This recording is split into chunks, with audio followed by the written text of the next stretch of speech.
Hello and welcome to the 14th stage of the Global Champions League, the spiritual home of this team competition here in Valkenswaard in the Netherlands. We're getting into the latter stages, it's squeezing down, and who will get those vital points to get through to the Super Cup in Prague in December? Who will be there? Well, this could be answered by some of the questions here this week.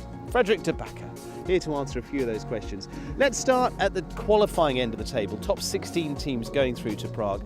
We're sitting with some exciting teams in 15th, 16th, 17th, and they're very, very close. 3 points between 15th place Scan Stars, 16th place Chantilly Pegasus, 17th place New York Empire. Can Stars had a unique chance to gain ground on those teams and extend the gap and secure their place in the Super Cup in London. Second after round one. It was the perfect scenario, but they've made the biggest drop of the season. 13 points they've went down. Okay, now they've brought Karel Cox on Dublin and Moya on Carlo to maybe reorganize and try it again.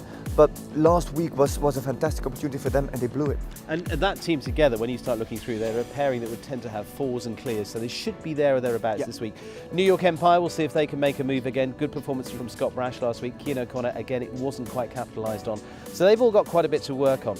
Moving further up into the table, moving into our teams that are trying to get into the top four, straight into that semi-final in the playoffs as well for that Super Cup. Now we've got Miami Celtics in there in third, Shanghai Swans in fourth. They're going to come out very strongly this week. They've all brought their best horses. If you look at the Shanghai Swans, Daniel Doyster on Tobago Z, Pierre Schwitzer on Chidam, they are those clear round producers from their team. Looking at the Miami Celtics, it's a little bit of a different story. Yes, they've got Jessica Springsteen with RMF Cecily, but Dennis Lynch, their star striker of the team, has brought a new horse to the team competition. Al Quidam has been jumping individually, has been jumping the other classes on the GC competitions, but it's the first time that they're bringing this horse into the team. They're confident about it, they've got a good feeling about the horse, and they think he can even add to their performance. Well, and the team sitting in second place, the home team here, Valkenswaard United, sitting behind the London Knights. The London Knights, a brilliant win again in London on home ground for them. Valkenswaard really need to start turning some things around.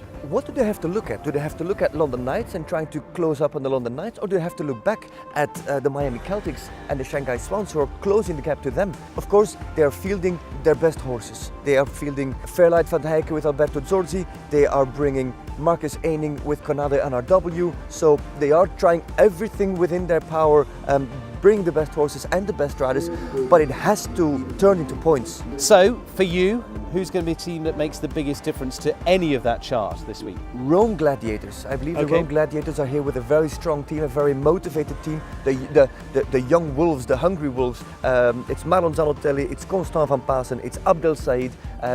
Throughout the season they've been saying at the end of the season our horses are getting into shape and they really want to get into that semi-final of the Super Cup. A team that won in Monaco.